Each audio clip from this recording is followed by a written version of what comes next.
Nuno, you have any issue with LeBron being 6?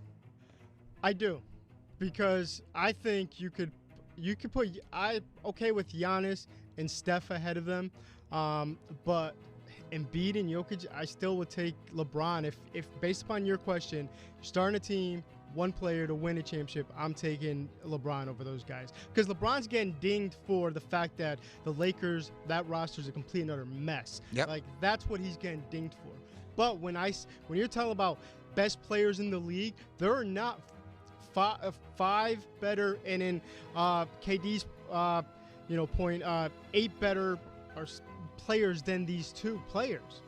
That's what I think. And again, I'm not talking about who has the best chance of winning the championship this year, because LeBron James is playing for a franchise that sold their soul to win one title, and they won it. And his running mate, Anthony Davis, is never healthy. So I'm not saying he has a better chance of winning this year's championship than these 5 guys. But what I am saying is that's not his fault. You could put him on a team, and in the playoffs, I believe he gives you a better chance to win every single game he plays. Now, this may not be the criteria for this list. We're talking about season-long contribution. I get it. I'm not upset that he is where he is on this list. I'm saying that in the way I would judge this thing by what matters, I did not vote in this. But if I had, I would have put LeBron higher. LeBron James is 37 years old.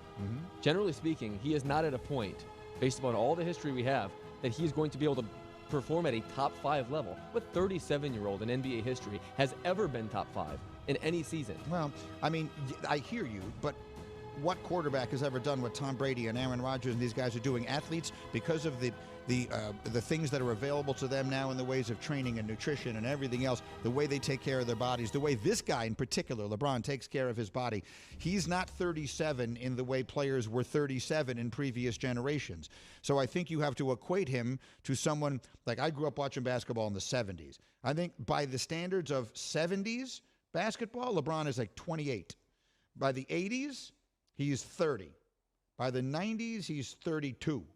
And by a generation ago, he's 33 or 34. He is right at the end, but still in the window where he can be a dominant player. So what regression would you need to see from him to the point where you'd say he's no longer a top 5 player? Because I think we saw some of it last year. I don't know. I mean, I was in the building when they played Golden State on that Saturday night on ABC, and he scored whatever. What did he score that night? 40-something points, and he was unbelievable. He's also much less available than he used to be. But not in the playoffs, he wouldn't be. They just didn't make the playoffs. They don't make the playoffs. No, I understand that, but I'm telling you that to win the championship, you have to be in the playoffs. I get it. That's why these guys all do belong on the list ahead of him. But what I'm saying is when I get there, in the games that matter the most, I'll take that guy on my team, and you can have Jokic, Embiid, or Luka